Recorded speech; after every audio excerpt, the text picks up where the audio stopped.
game has become, but no one stands taller when it comes to the Origin Arena than this man. Wide, Lewis through the gap, he could score, he's going to score, yes!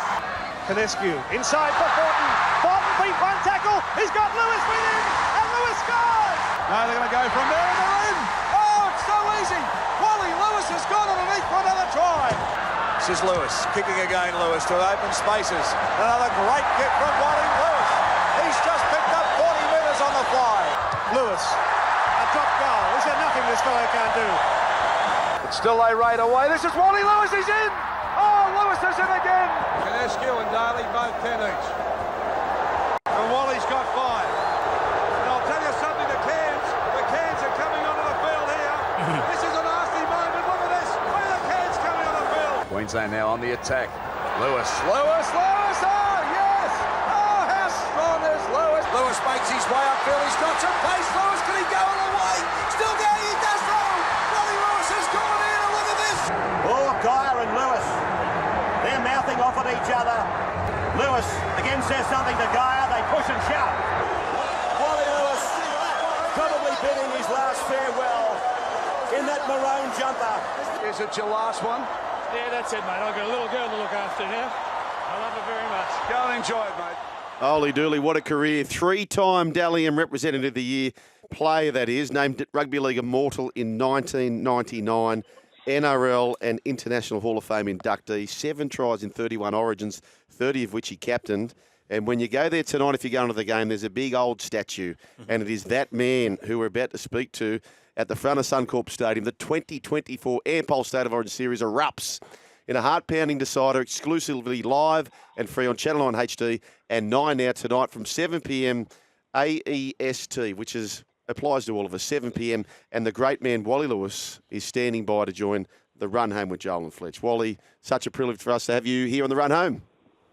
Hey, Joel. Oh, mate, it's a privilege to be associated with any State of Origin game, particularly one of this importance. There's a fair bit of interest in this game, particularly the fans are already outside the stadium here at Suncorp, so it's certainly going to be another one of those classics, one you just can't miss. You never lost a decider, you never lost a decider. What do you feel? You saw the game too. Performances from both teams. People are saying it's this Suncorp factor, this Lang Park factor. What do you honestly believe will happen tonight? Yeah, well, it's kind of plays a great role in the outcome of matches for home teams. If you know the stadium a lot better than the opposition, you tend to try and make the most of it. Kick to the corners, it always rolls into the corners pretty well. But you use the crowd as well. I know New South Wales have managed to do it successfully, but Queensland have always sort of relied on if things are doing it a little bit tough at times. It's time to try and bring the crowd into the game. Try and get a little bit of a halt in play if you possibly can, and usually that's got to do with a little bit of push and shove going at the time between the players. And I often used to laugh at the forwards, and I bet Fletch knows all about this. It's usually the blokes in the back line where the captains are that tell the forwards to bung on a fight, and the forwards do all the fighting for us, and the backs don't do too much work at all. So they can control the outcome of the game on a number of occasions. The crowd they do a wonderful job, and they've always been one of our biggest bonuses here at Suncorp Stadium. Hey, well, I want to take you back to 1980 and when the first State of Origin happened. So my understanding is there was already the 2 interstate games previous, and New South Wales had won that. What were you expecting of this game? Did you realise at the time what it was going to be turning into? Mate, we'd always had this sort of claim: if you give us back our players, we'll be a much better chance of beating you. There were a number of players, and I went through it, and was going through it last night with a group of people, and I said at that stage the guys that were playing in Sydney were Arthur Beetson, Johnny Lang, the Test hooker, Rod Morris, Rod Reddy, Rowan Hancock. He was a Queensland country guy.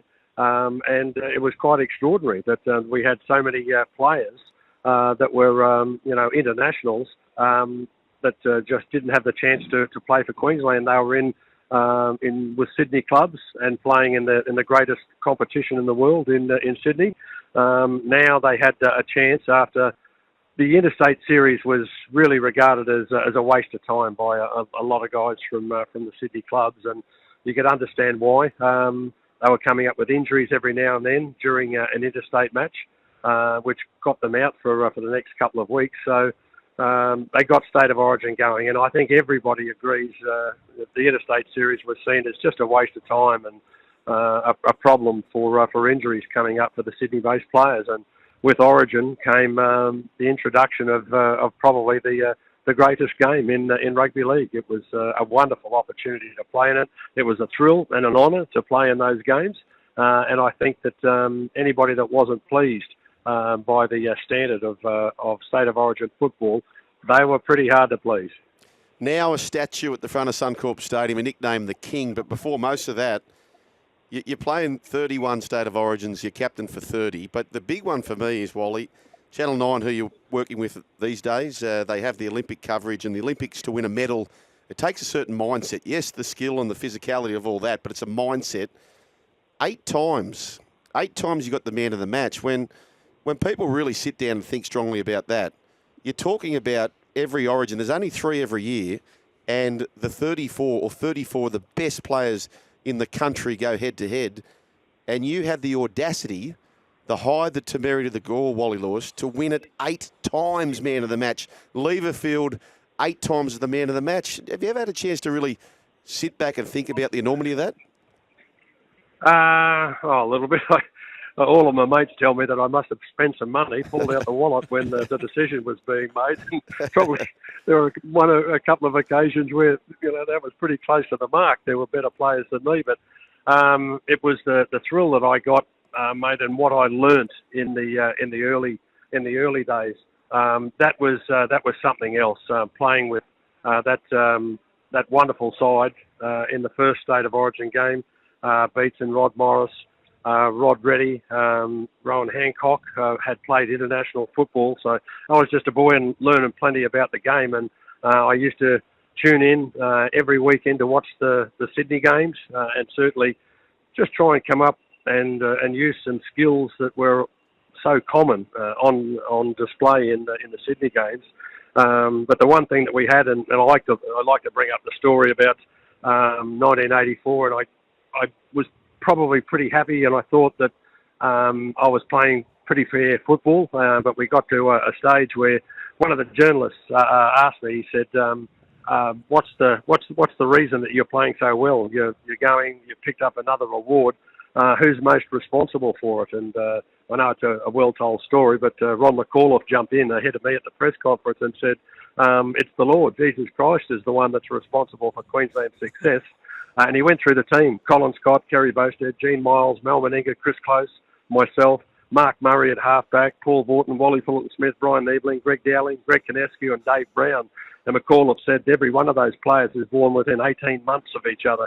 Every one of those players, by the time that they played senior grade football, had played against or alongside each other at least 60 to 70 times. And every one of those players, by the time that they played this State of Origin game tonight, have played against or alongside each other at least 100 to 110 times at all levels of football. So I think the big bloke upstairs has been pretty good to us.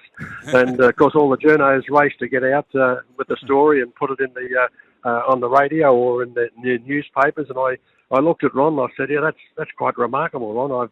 I've just had that. All those blokes are all my age. They're all born in 1959 or 1960. Every one of those players." And it's been a real thrill. And McAuliffe looked at me and he said, "Well, I got no idea whether it's right, but those idiot journalists, they swallowed the stories and have got rid of them."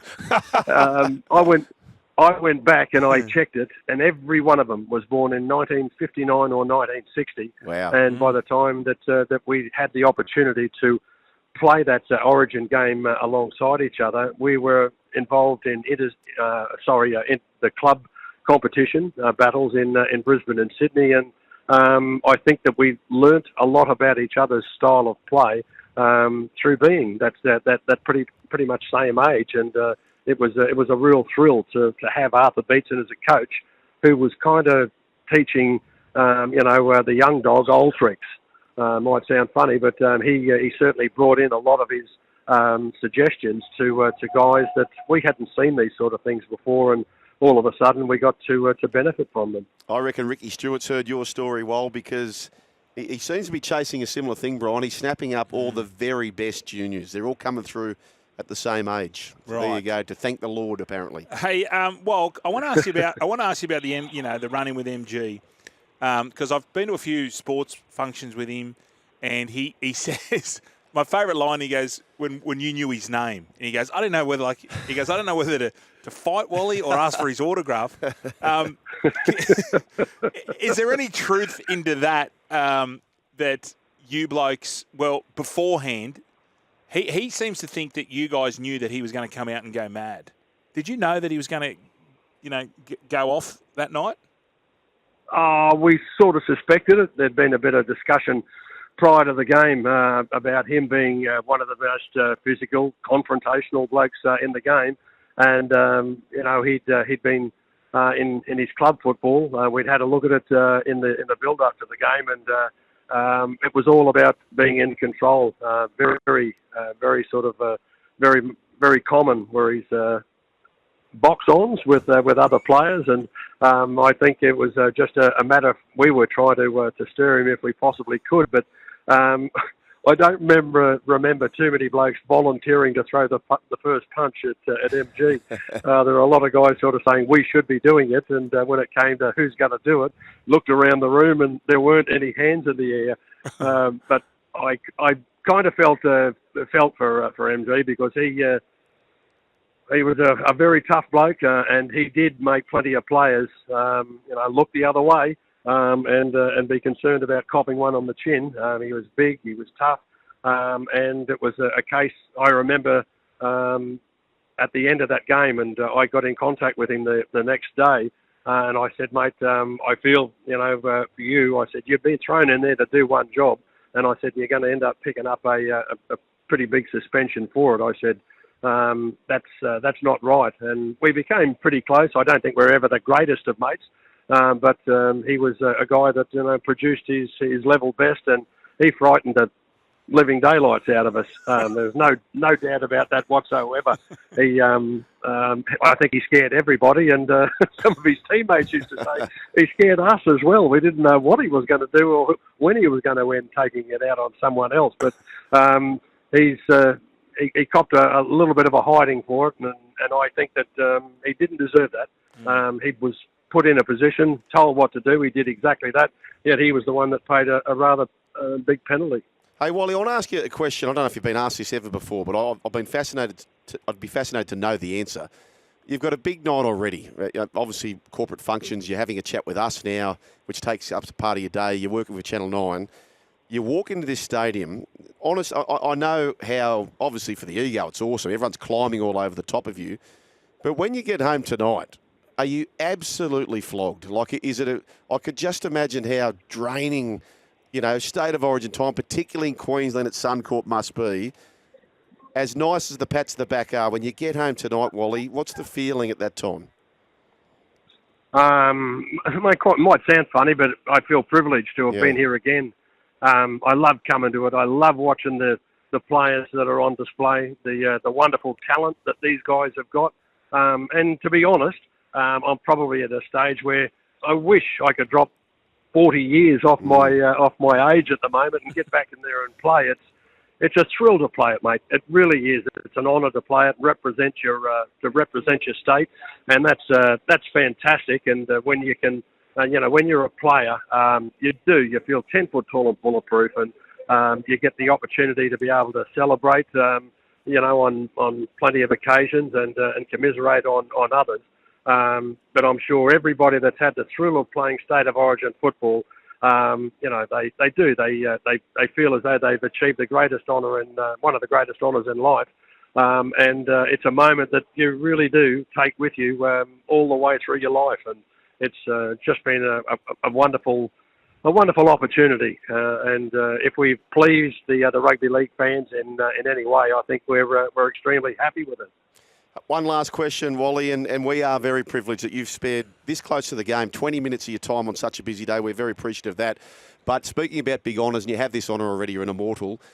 If they came to you and said, look, we are so torn about this, Wally, can you please select the next Immortal? Wally Lewis would say who? Oh, boy. Mate, there are too many names, and I'm probably going to forget some of them. There's a whole pile of guys that certainly deserve it, and mate, I'm going to take the soft way out. I nearly said the big word. Soft way out, and it's a little bit hard to come up, mate. We're privileged to have plenty of wonderfully talented players on display, and I've got to look at the list to see, who's ready. Cam Smith? Yeah. Hey, well, I've heard you talk about Brett Kenny before and saying you couldn't believe that New South Wales wouldn't put him at 6. He was playing in the centres when he played State of Origin. What was it about Brett Kenny that made you blokes so nervous when he was at 6? Mate, his speed. He was 10 times as quick as what I was.